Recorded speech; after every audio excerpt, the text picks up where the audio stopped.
Hello YouTube, Phantom Outlaw here with another review coming at you. Today we're going to talk about the Glock 20, specifically the Gen 4 Glock 20. It's a bigger gun. You can probably tell by looking at the picture there just how big it is. We've got a couple little references here in front which we're going to go over in just a moment for you. But I want to talk about, as usual, start off with some of the specifics, some of the numbers and stats that you're all very familiar with, and then we'll take it from there. Alright, so as I said, we are talking about the Gen 4 Glock 20, which is a 10mm semi-automatic. The overall length is 8.03 inches. The height is 5.47 inches. The width is 1.27 inches.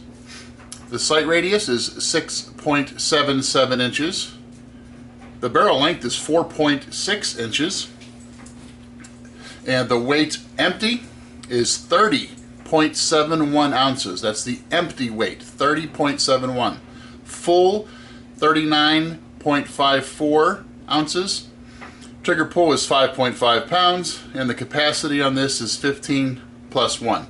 Alright, so one of the things I wanted to talk about to begin with here is just exactly what the 10mm round is. And I say that many of you probably already know exactly what it is. Some of you may not, and I say that because I've come across this in my own experiences. Some people think the 10mm is just a little bit bigger bullet than the 9mm, and if you look at it in just that regard, 9mm versus 10mm, well, you'd be right, except you'd be really wrong. That's why I have this down here. Now this may be tough for you to see, but what we've got here is a 9mm and a 10mm. To give you an example, this is the shell casing for a 9mm. I apologize, I didn't have an unfired one handy. But this is the 9mm, so if you're just going to look at it in this regard, yeah, it's 1mm difference, not a big deal.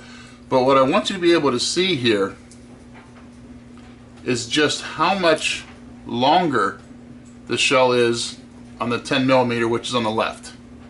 Okay, it's a much larger bullet or shell.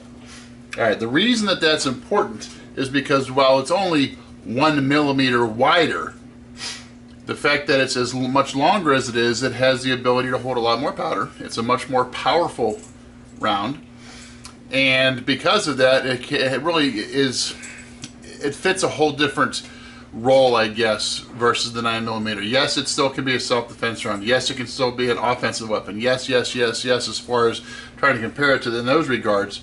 But there's things that it can do that many other handgun rounds just simply can't. And we'll get to a little bit of that here in a moment, moving on. But let's go back a little bit and talk about some of the other big differences. Alright, first I want to show you that we are dealing with empty magazine. The slide is empty, so we do have a safe gun. Alright, one of the things I want to talk about here is the width. This is 1/10 of an inch wider than your standard Glocks. It is heavier by a considerable amount. Empty, this is over 5 ounces heavier than a Glock 17. Full, it's like 4 and change ounces heavier, so it's a much heavier firearm. Well, that's good and bad, obviously. Bad because, well, it's heavier, it's wider, it's just a bigger gun, but good because of the round that it does carry in it. So we'll get to a little bit more of that here in just a moment. But I wanted to show you again, as we go back and talk about this for a second, the wider full-size gun. The 20 has it, which this is. The 21, which is the 45 ACP, is also the same size. These guns are identical, just as the 17 and 22 are the same, or the 19 and the 23 are the same size. Those are 9mm and 40 caliber. Those are the same sizes, obviously different caliber, but same sizes. When it comes to the 10mm and 45, the guns are the same sizes. You can swap out, you can get a 45 caliber barrel and put it in here, etc., etc. Just as you can take a Glock 22 and put a Glock 17 barrel in it, or get an upgrade. So you have options with that. I'm not here to talk about all that, and I don't mean to confuse you. I want to talk a little bit more about specifically the Glock 20 and the 10mm. Alright, so let's talk about a couple of things that I've changed on this, and this is just like all of my other Glocks. We've talked about this. I've got this extended lever here, the release lever, just a little bit. Again, I've talked about that before. The fact that you can get a better purchase on that because it sticks out just a fraction of an inch wider on either side makes it, in my opinion, a better option. The slide release, this is the extended slide release. Again, my preference, I happen to like that a lot better.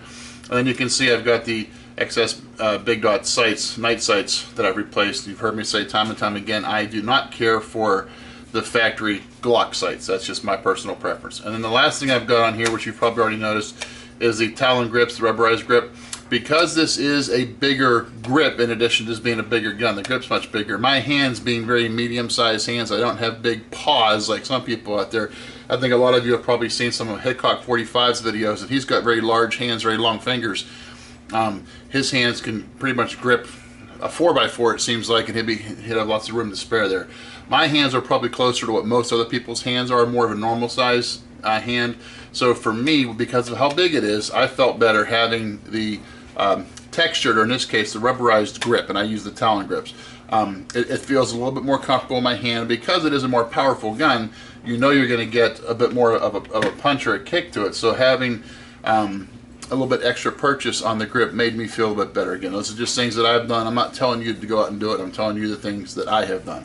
Now, speaking of grip, let's talk about that for a quick second. One of the things that I debated about when I made this purchase, because knowing how much bigger it was going with the SF or going up to the Gen 4. For those of you that don't know, the SF, or the slim frame, is an option that's available for Gen 3 Glocks, but not for Gen 4. And what it is the grip here is a little bit skinnier on those, otherwise it's the same firearm. Well, what I found is, and as most of you may already be aware of, the Gen 4 standard grip is the same as the SF grip. Now, I do have the beaver tail backstrap on this one because I really like the ability to get a higher purchase. You've heard me talk about that before. Being able to get your hand that much higher with this beaver tail grip on here, that's a trade-off that I'm more than willing to make on this. I'm much happier with that. But that's not an option on the Gen 3s, whether it's an SF or not. That's just not an option out there. So for me to go with the Gen 4, with the standard grip on the Gen 4 being basically the same as the SF, and then losing a little bit of that gained grip size by putting the beaver tail backstrap on, I'm still very happy with that. Yes, if I were to have this off, I would have a slightly slimmer frame. The grip would be the same as the SF, but again, not an option with the beaver tail on there. So that's what I've got going on there. So this is a Gen 4 with the beaver tail grip frame, grip on it, and it's basically going into that the same as the SF. All right, enough about beating dead horses there. Let's talk about the 10mm round here real quickly. I left the boxes out here because I want to go over some of the numbers for you. For those of you that aren't familiar with it, there are several different types of ammo you can get for every caliber, and that's including the 10mm. But I want to talk about some of the big differences here. In addition to being the larger casing, you've got options as to what all you've got in there, just like you do with every other bullet that's out there. Now, this one here happens to be a Corbon. All right, so this is 180 grain. Now, what's interesting about the Corbon is that's more of a true 10mm round. All right, that is a 1,300 feet per second energy coming out of the gun. 1,300 feet per second. That's pretty darn fast. All right, 676 foot-pounds of energy. Now, those are averages. Of course, your actual results may vary a little bit. But let's go and look at this other one I have here, which is 180 grain. This is a Federal Hydroshock, and on it, the energy is 1,030 foot-pounds, and the energy is 425. So you can see, just in these two, you really have kind of sacrificed a bit with that, and that's the way it works. I mean, there's not much you can do about that. It is what it is as far as the differences go. The Corbon is definitely more one we'll get to that you could use for stopping a large game animal if they're coming at you. To give you some other information, though, this is a regular American Eagle 10mm, 180 grain. This one is also 1,030 feet, so it's basically the same as the Federal. Now, you can also, I've seen even slower rounds in 10 millimeter available, which would be ideal, say, for target practice or just some plinking. But before we get into all that, I want to go over a little bit about the history of the 10 millimeter, how it came about, and really what's happened with that. Now, I'm not going to go into great detail here because there's a million other stories out there on YouTube and the internet that could fill you in. But I do want to talk about, I guess, the impetus or the beginning of this, how this all started. All right, for those of you who don't know, an incident happened back in, I believe it was April of 1986 in Miami, Florida, which kind of became known as the Miami FBI Shootout. There were two bad guys. I won't go into all the details for you again, it's kind of boring, but the police and the FBI were actively looking for these guys for a number of incidents that they were suspected in. And they knew what kind of car they were driving from the owner of this car reporting it stolen. So they knew what they were looking for. A couple of the FBI agents happened to see this car. They were having a rolling roadblock. The FBI had, I think, 4 cars out in Miami looking for these guys. Based on what they knew about them, they anticipated this particular day was a likely day for them to be out to do whatever it is that they were doing. So they had an idea that they might have a chance to see them. As unlikely as it was, they still took the chance. And lo and behold, they were seen. So blah, blah, blah. Fast forward past all the chase. They get these two guys basically cornered into a parking area between a house and a road, and a shootout ensued. There were 8 FBI agents and the 2 bad guys. Now, the FBI, this wasn't a SWAT team, although a few of the FBI officers were SWAT trained. They weren't targeting these 2 guys in a particular location. They were just trying to locate them. Well, they did, and this ended up happening. Well, in the shootout that followed, the bad guys, their names were Platt and Maddox. The 2 bad guys were heavily armed. They had .357 revolvers, shotguns, a Mini 14, which shoots a .223, as you're probably aware of that. They were very heavily armed. The FBI agents had, I think it was 4 revolvers, 2 9mm semi-automatics, and 2 shotguns, one of which was never able to be retrieved from the car, so it was never used during the firefight. Long story short, it only lasted 4 minutes or so, but 2 of the FBI agents were killed. 7 of the 8 FBI agents were shot. Only 1 escaped any type of injury, and both bad guys ended up being killed, which is, I guess, the good news if you want to look at it that way. But before they died, they were able to have this gunfire exchange with the FBI agents. Well, basically one of them. Platt Maddox was shot very early in the fight, was basically knocked unconscious for the majority of it, got off a couple of shots that were insignificant. But Platt, though he was shot multiple times throughout the gunfight, was able to carry on. Ironically, what really prompted this whole story is that early in the gunfight he was shot with a 9mm that went through his arm and into his chest and created what is called a non-survivable wound. In other words, he was going to die from this gunshot wound. That was a done deal. However, it was going to take several minutes for this to happen, and during that time he was able to continue the fight, and later on, as the fight progressed, he ended up mortally wounding 2 of the FBI agents and 7 of the 8 total. So the FBI determined afterwards that they were undergunned in this, and that the 9mm round and the .38 specials, and they did have 1 .357 revolver, I believe, but they were just undergunned. Now the FBI agents also made some mistakes, and 2 of them had set the revolvers on the car seats next to them during the chase, which doesn't make sense. And so when there was a collision, when the collision happened, the revolvers were knocked off of the car seats, so they were not able to retrieve them. So there were a number of mistakes that may have been made. Again, 1 shotgun wasn't even used by the FBI because they couldn't get to it. But at any rate, so the FBI decided they were going to have a need to pursue a more powerful semi-automatic. The 9mm just wasn't going to cut it for them. So I won't bore you with, again, all the other details because I don't have them all lined up exactly right. But the gist of it is, what happened was the 10mm came into existence. So the 10mm, and this is more like a true 10mm because of the power of it. this was not going to happen to them again. If a similar situation were to arise, the FBI was going to be powered by the 10mm to stop this firefight before it escalated like that. Well, the problem that they ended up encountering pretty quickly was because of how powerful the round is, and it is, trust me, there's a big difference between this and a plinking 10mm round. That I guess there was a lot of concern that smaller FBI agents or female FBI agents would not be able to control the larger caliber of the 10mm. They wouldn't be accurate with it. They might endanger themselves or other people with it. There was a concern that the 10mm was not the answer because it was just too powerful. Well, as many of you may know, what happened is they ended up shortening the 10mm from, so it's no longer as small as the 9, but close. It's kind of actually somewhere in between, and taking some of the charge out of it, and they called it the 40 caliber. So it's ironic that the 40 caliber was born as a result of what happened with all of this. The 10mm was created directly because of it and was too powerful, and that created the 40 caliber. So there's 2 history lessons for you in one story.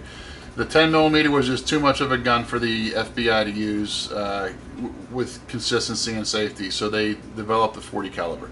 Now, as a result of that, many 10mm rounds that are out there are underpowered.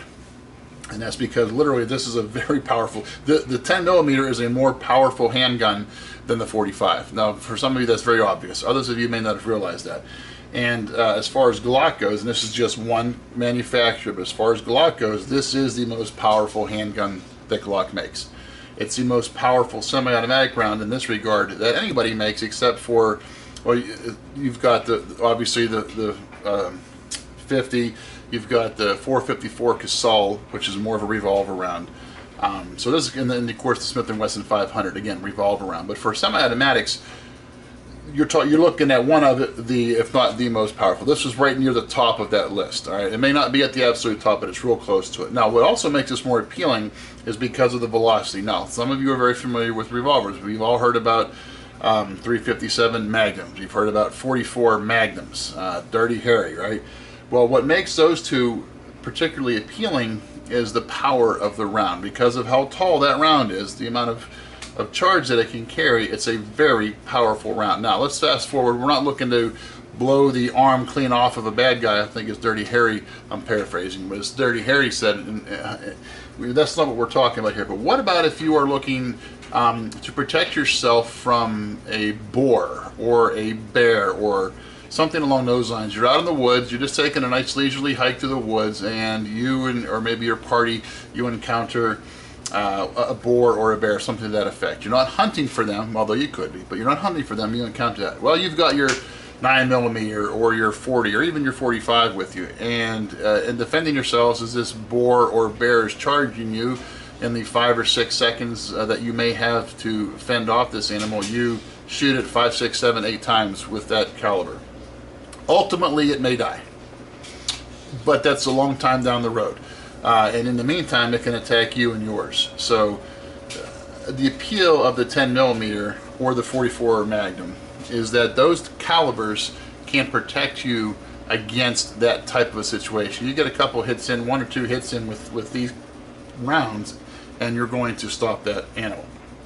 Again, without it, it may ultimately die, but it may is the operative word, and it won't happen very soon. So you want to be aware of that. So that's one idea, is that the 10mm is excellent for that. The reason it may be more appealing than the 357, it's more powerful in some cases, or the 44 Magnum, although the 44 is slightly more powerful. Well, those are revolvers, and they hold 5 or 6 rounds.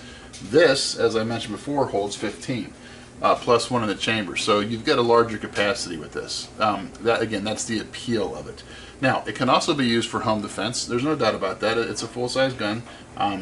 It's going to scare the bad guy, hopefully, into where you don't even have to use it. But it is certainly applicable as far as that goes.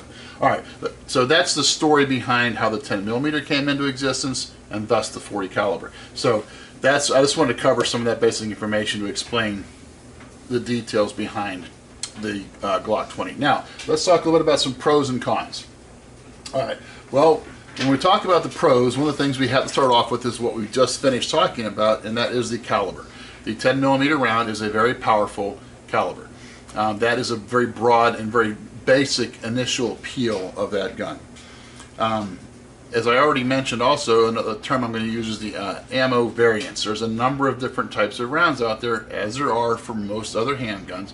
But the appeal is you can, if you just want to go and just do some plinking with this, that's still a very powerful round, but it's nowhere near a full traditional 10mm. Or you can step up to the Corbon or some of the ones along this line. I believe Underwood has some out there as well, with the more traditional full power 10mm, which is a much bigger bang. Reliability. Well, this is a Glock, so you are getting the reliability and the history of Glock behind it. So the fact that you're getting a gun that shoots a very, very powerful round and that is a Glock, that has to be comforting to a degree. Yes, I've made some minor tweaks to it, but that's for personal preference. Out of the box, it is every bit as reliable as any other Glock that's out there. The few tweaks that I've made are just some surface stuff that helps for my own personal comfort level on that. And that brings up the next point, aftermarket options. Because it's a Glock, there's a million different aftermarket options out there. We've talked about the ones that I've done. There's several other ones out there that I have not done, and there's countless more. You can see this is railed, it is a Gen 4, so if you want to put a light or a laser or anything along those lines, you've got those options as well. So as far as the pros, the caliber and the stopping power and just overall power period of the 10mm, Glock reliability, ammo variants, and aftermarket options. These are some very big obvious things that you really have going for you. All right, let's talk about a couple cons. And in this regard, it doesn't mean, oh, don't go get this gun because of these. I'm not saying that at all. These are just things you need to be aware of. First off is price. This is going to be a little bit more expensive than a regular Glock. Probably, I think it's around $50 or $75 more than the regular Glocks. Not a big deal for most, but this is something you have to be aware of. Size. It is a much bigger gun. It's wider. It's heavier. It's a big gun. Be aware of that.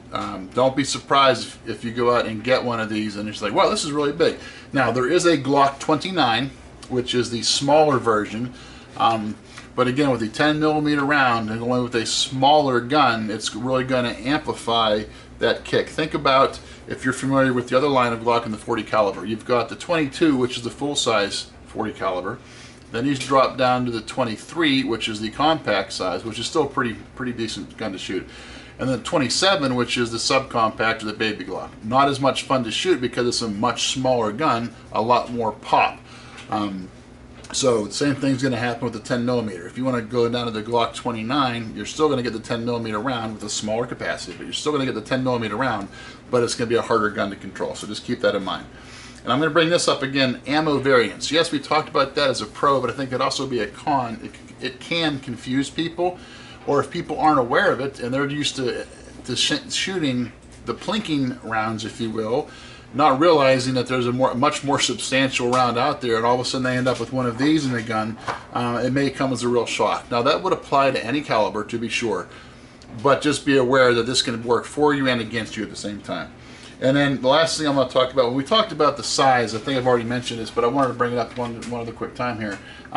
Because it's a larger gun, it's much heavier. This is 39 plus ounces when it's loaded. That's a very heavy gun. Be aware of that, all right? So just something I wanted to mention too. All right, so wrapping this up, we've got the Gen 4 Glock 20, 10mm, fantastic gun.